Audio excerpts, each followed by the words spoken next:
Tonight's big story is a consortium that includes some of the country's largest conglomerates unveils plans to privatize and upgrade NAIA to the tune of 267 billion pesos.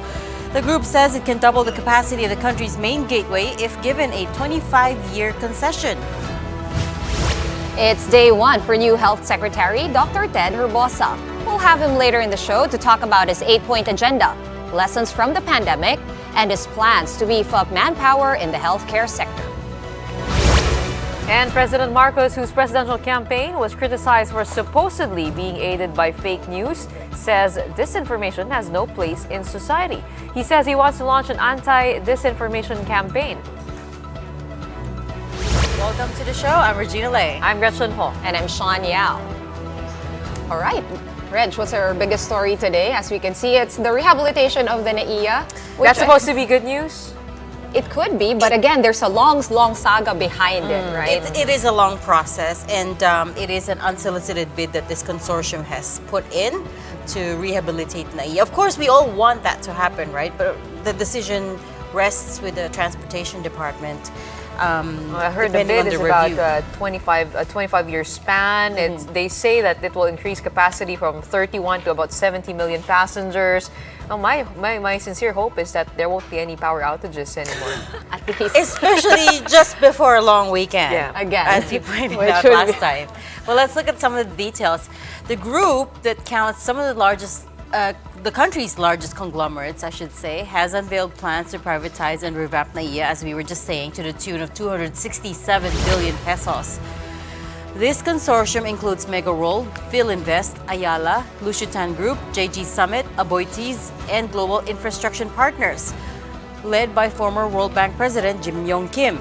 GIP was brought in because it operates London's Gatwick Airport, which is supposed to be the template for the new NAIA. The firm says they expect 2024 to be the busiest year for travel, hence the urgency to fix the airport now. We all would have had our own experience of kind of air travel, and we've kind of had the good and the not so good. Things that are most visible to us, so in terms of kind of checking security, and these are things from a GIP point of view. We've kind of led innovation, working with airlines, working with technology providers to really transform the passenger journey. The consortium's proposal, which will be broken down into 3 phases, aims to increase NAIA's capacity to 70 million passengers from the current 30 million. They also plan to improve the bus system, upgrade the airfield, establish a train system for easier passenger transfers between terminals, and renovate the facilities. To make all these happen, the consortium is asking the government for a 25-year concession period, which is longer than usual. The group previously submitted a proposal during former President Rodrigo Duterte's term, but the discussions did not move forward. The Transportation Department has yet to decide on this unsolicited offer because they're still seeking approval from NEDA for a solicited bid, this time to privatize NAIA operations. The passengers are less stressed going into the country or leaving the country, then they're more apt to increase their spending. If we're able to sign the concession agreement by year end, then we'll be able to start immediately. So again, Reg's long saga. So many bids have been submitted, and yet none of them came to light. We already saw other airports in other parts of the country fall into private hands. Most of all, of course, the Mactan Cebu Airport, which we have all felt, I think, tremendously you were just improved. Yes, tremendously there. So we were pointing out that dati nang may 102 billion peso proposal. And the other thing I wanted to say about this latest unsolicited bid was that they started at 100 billion pesos. Tapos, they kept increasing the bid. Increase. 267 Ito na, billion. umabot na tayo sa 267 billion pesos. Who knows if that's the final figure, right? They might still very well increase it. But the point is, they want to take it over for 25 years in order to do all the improvements that they're promising. Which yet. It'll be good enough because the ROI will be so long. That's a great point. Kasi nga, the reason they said it has to be 25 years is because they're pumping so So much much money money. into this. You have to get it back. It Ano will take mababawi so yung long. 267 billion pesos in just 15 In years. more than 10 years. More than 15 More than years, 15 pa daw, years. according to them. So it'll be interesting to see what the Transport Department says about this particular And bill. sana matuloy na to. Sana. Well, moving over to another department, Health Undersecretary Maria Rosario Vergere has officially turned over the agency's leadership to Secretary Ted Herbosa. The turnover ceremony was in conjunction with the Health Department's 125th anniversary celebration. During the flag-raising ceremony, Herbosa received the DOH banner from Vergere as a symbol of authority. In his speech, Herbosa vowed to continue good governance and reforms implemented by Vergere. Among the measures that the new secretary vowed to focus on include the implementation of the Universal Healthcare Law and digitalization to expedite the rollout of services. Herbosa also promised fast, action-oriented, and responsible work, or FAR, at the DOH under his leadership. Well, here to talk to us more about his plans for the Health Department is Secretary Ted Herbosa. Secretary, good evening. Welcome to the Big Story. Thanks for making time for us on your very first day. Kamusta naman on your first day? What did you get up to? Good evening, Regine, Gretchen, and Sean. It's not my first day. My first day was actually on June 7th because I took First the oath day of na bag na office. turnover yung flag po sa inyo. That's the First third day of one. First day officially. Diba? Oo. Yeah, I took oath on June 6th. I was asked by the president to be his health secretary on June 5. On June 6th, he asked me to take the oath of office. And on June 7, I actually assumed office. But we were supposed to hold it in the next flag ceremony, but we had the Independence Day, and then the following day was a cabinet meeting. So I had to attend the cabinet meeting and just gave a message to the employees of the Department of Health. And today was also the launch of our 1-week anniversary celebrations of 125 years of the Department of Health. So we decided, let's hold the ceremonial turnover. So you saw OIC Vergere turn over the DOH flag to me, and actually I also gave a recognition to her work for almost 1 year of being the officer in charge of the Department of Health. Oh, Secretary, you mentioned that healthcare is political. How do you plan to use your political capital, and what would you like to push for with that? Well, what I said was actually good healthcare is good politics, and good politics is good governance, and good governance is good healthcare.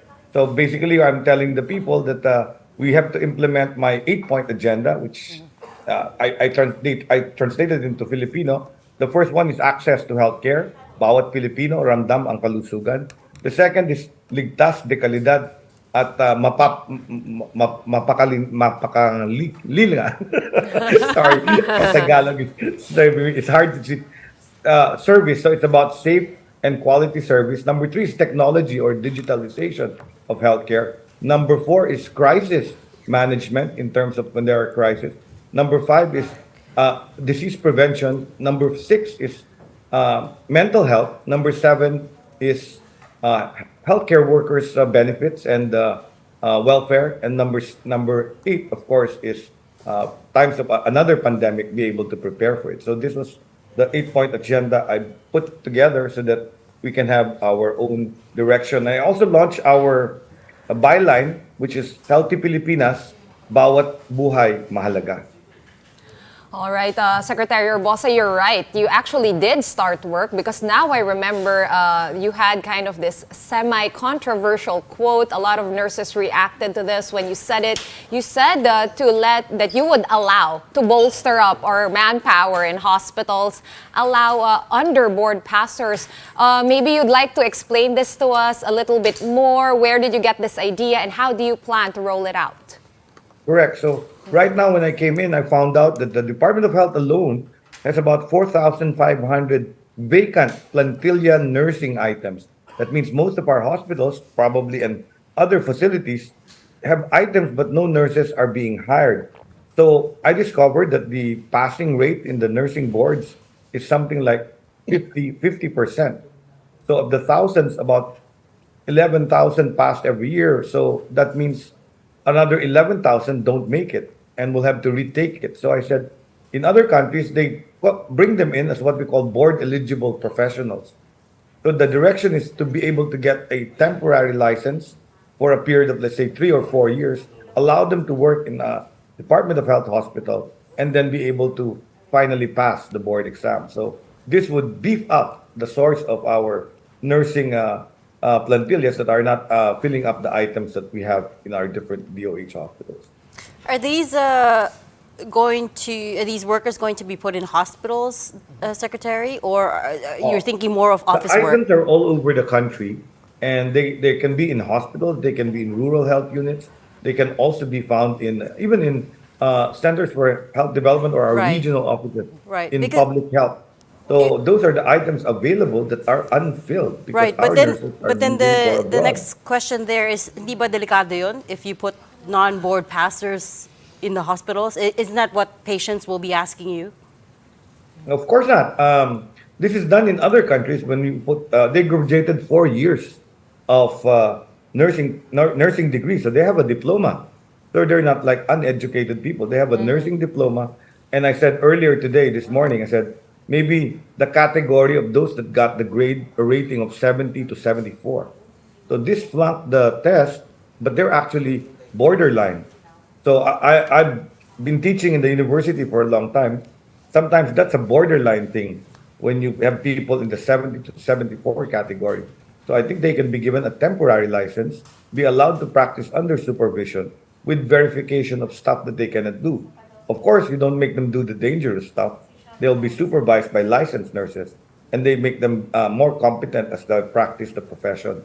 So it's a win-win situation. We get to fill up the vacant positions, we get to train them better in nursing, and they have better chances of passing the board in their next attempt.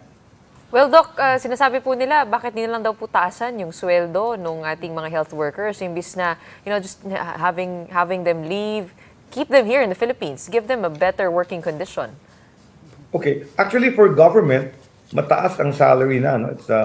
It starts anywhere from 50 to 35 to 75,000 a month. No, the problem is in the private hospitals where it's about half of that.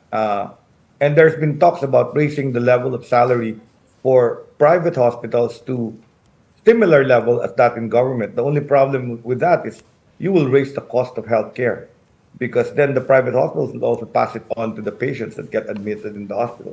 So it's a very tricky thing. So I'm trying to create the other interventions that will make them stay. When you go to other countries, you're treated as a second-class citizen. Number two, yes, your salary is high, but your expenses are high too. So it looks on paper that you have a high salary, but the cost of living in other countries turns out to be almost the same as the salary we're giving here, especially in the government side. So there are many things that need to be corrected, some misconceptions. I plan to fix it, and there are a lot of people, rooting for the solutions that we're pushing forward.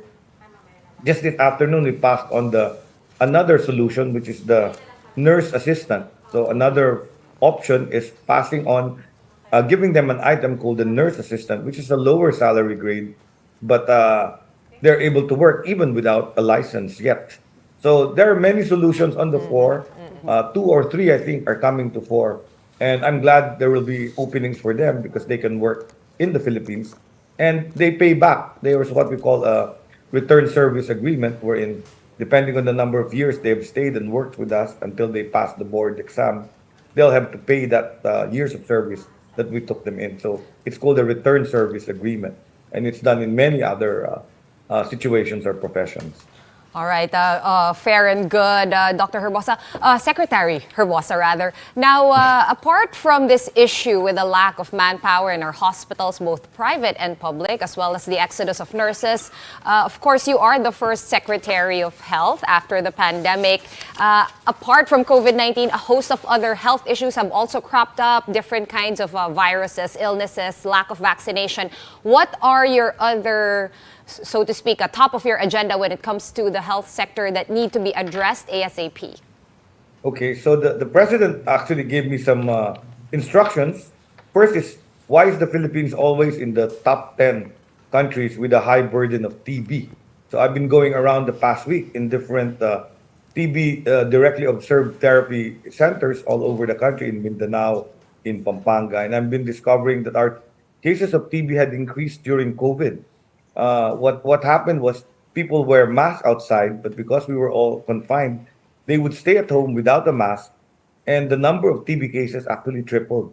So that's a number we need to decrease, and the approach is to do active case finding, finding where these TB cases are, because we have the medications, we have the medicines, and we need to treat them with a longer course of illness. So it's also doable. We're going to look at that. The second one he asked me to look at is the increasing number of transmission in HIV, especially on our young youth, on the youth. So this is something that needs to be addressed as well. And it has a lot of social, cultural determinants of how people behave and practice safe sex. So that's very important to address as well. I think this is also doable. I think it's lack of education because our HIV cases are really very young people, as young as 15. So I think we can address this together with the Philippine National Council and all our partners that work in this field of expertise. And then the last one is really about primary care. And he asked me that he wants access to laboratory, doctors, and medicines for our Filipinos. And today we actually launched at PhilHealth the Consulta package, and we had several provinces which are used as sandboxes on this concept of the Consulta package. And I think that's a longer story. And I think that will be good when we have the primary care networks. The primary care networks in 5 provinces, together with 2 private providers, can provide primary care to people registered in this particular service. So magkakaroon ng sariling doctor yung ating mga registered PhilHealth members. All right. Speaking of that, Dr. Herbosa, the Universal Healthcare Act, I think it's been there for a while, but people on the ground, they barely feel it. What is your plan for universal healthcare, and where do you plan to take that program? Which is good. Sounds good in theory. Yes, there are 2 things that we need to build. It's actually infrastructure. So the very first is primary health care. We need access to health care for all our citizens. So we need to build these primary care networks and primary services. And for partners, we have the local chief executives in local governments that are building and partnering with us. The second one is, you've also heard the president talk about specialty centers, not only in Metro Manila, but in different regions. And we're about to actually pursue the groundbreaking for heart center in Clark. But I've been involved actually in building other centers like cancer centers, trauma centers that will be built in all other regions. So people don't have to fly to Manila to get this specialty care. So it's on one extreme, we have the specialty hospital.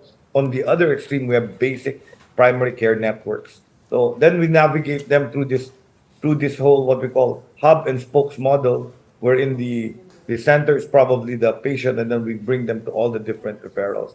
So it's going to be a whole health system, hopefully as good as other countries have implemented for their people. Well, one thing's for certain, you've got your work cut out for you, Secretary Ted Herbosa. We thank you for your time again tonight. All right, moving on to other news. Commuters using the LRT lines 1 and 2 will soon have to pay more for rides. The Transportation Department approved the fare hike for the 2 train lines, which will take effect on August 2. Under this fare adjustment, the minimum boarding fee for both railways has been set at 13 pesos and 29 centavos. That is up from 11 pesos. This puts the minimum fare for single journey ticket holders at 15 pesos. Meanwhile, the maximum fare for those traveling end-to-end is at 35 pesos, which is up from the current maximum fare of 30 pesos. For BEEP card holders using the LRT1, the minimum fare will be 14 pesos, while the maximum fare for those traveling from Roosevelt to Baclaran or vice versa has been set at 35 pesos. For LRT2 passengers with stored value cards, the base fare has been hiked to 15 pesos, while those traveling from Antipolo to Recto Station will need to shell out 33 pesos. The DOTR previously postponed these fare hikes, pending a review on its economic impact on the riding public. Up next, President Marcos says his administration is launching an information campaign against fake news and disinformation. More details on that when the big story returns. Keep it here on One News.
back. You're watching The Big Story here on One News. Fake news, rather, should have no place in modern society. That's what President Bongbong Marcos declared at the 14th International Conference of Information Commissioners. I mean, totoo naman. Fake news shouldn't have no place in modern society. But recall, in 2022, sinasabi doon ng poll ng check.ph that President Marcos was the biggest beneficiary of fake news, to which he denied and during he says the campaign period. Victim daw That's siya right. of fake news. That's right. Because 92% of the false or misleading information was in his favor, according to that survey. Yeah, no, yung sobrang uso yung trolls yung mga time na yon. And siguro ngayon, no, he's claiming na we should just a PR salvo? Because it sounds good. I mean, you wouldn't want to say na, no, I'm in favor of fake news. I mean, what else is he supposed to say? So we'll leave it up in to the audience. in many ways, it's hard to really get to the bottom of this kasi Totoo naman. Hindi nga natin alam kung sino yung mga trolls. Exactly. At sino yung nagbabayad sa trolls? Exactly. And if they really exist. I do want to know what he plans on countering fake news. What he plans to do with that, right? Because we've all had, parang ano ba yung hammer? The whack-a-mole game. The whack-a-mole game. Trying to fact-check everything. Well, this is why Marcos Jr. claims they will be actively educating people about disinformation. One Pulse Asia survey showed that 9 out of 10 Pinoys believe fake news is a significant problem in the country. Meanwhile, bloggers and social media influencers are seen as the primary source of disinformation. This is why the administration is also pushing for freedom of information through the implementation of an EO signed during the term of former President Rodrigo Duterte. Like everyone here, we too recognize as a matter of principle that fake news should have no place in modern society. And as part of our efforts, we will undertake a media and information literacy campaign, which shall be digital, multimedia, and youth-oriented. And of course, while nobody is opposed to the prohibition of fake news, some members of the media are challenging the president to be, quote, the main role model in promoting accurate information. Maricel Halili with more details. Hi, Maset. Sean, the National Union of Journalists of the Philippines, or the NUJP, expressed their support on the efforts of the administration against fake news. However, they urged the government not to resort to historical revisionism, especially about the abuses during the martial law years. They also called on the government not to tag critical reports as fake news. As to the freedom of information, some media practitioners said that their request for necessary documents, including SALNs, were often met with only referrals. Recall that during the previous administration, former President Rodrigo Duterte did not present his SALN to the public during his last years in Malacanang. This is despite the fact that provisions in the FOI encourage transparency in the government. Sean? All right, thank you for that update, Maricel Halili. Coming up, the administration's economic team is proposing a 5 to 9% contribution from military and uniformed personnel for their retirement fund. The details when the big story returns.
welcome back. You're still watching the big story here in One News. So what else do we have tonight, girls? Well, I think Contributions? something to do with pensions. Military. I always have to look at the Usapan yun. photo behind you and then I already know That- what else we have tonight. it's a giveaway, Yeah. no? Galing mo. Oo nga naman. Smooth. Well, the Finance Department issued proposals over contributions to the pension fund of military and uniformed personnel. The DOF wants personnel in active service to contribute 5% of their monthly salary to the retirement fund for the first 3 years of the proposed pension system. For newly enlisted personnel, the DOF wants them to contribute 9% of their basic salary and longevity pay to the retirement fund. The department is also proposing for the government to have a 12 to 16% share in the pension fund so that monthly premiums would total 21%, similar to government employees. The DOF says this sharing scheme will be adjusted until a 9% to 12% contribution ratio is reached on the 7th year of the proposed pension system. The GSIS will then invest the monthly premiums to achieve a return of 85 to 90% upon retirement of the uniformed personnel. Finance Secretary Ben Jokno earlier warned of a fiscal collapse if no reforms will be done to the MUP pension system. And speaking of contributions, months of cleanup have finally paid over in Oriental Mindoro. The Philippine Coast Guard says oil extraction operations have wrapped up. Footage taken from remotely operated vehicles show that all 8 cargo oil tanks of the empty Princess Empress are now empty. The Coast Guard says there are still oil drips from the vessel's pipelines, however, they can no longer be suctioned out. 2 salvage vessels will remain in the areas in case there is a need to resume oil extraction activities. President Marcos earlier hoped for authorities to finish the oil spill cleanup in 4 months' time. With extraction activities done and shoreline cleanup almost complete, it looks like agencies are bound to hit this target.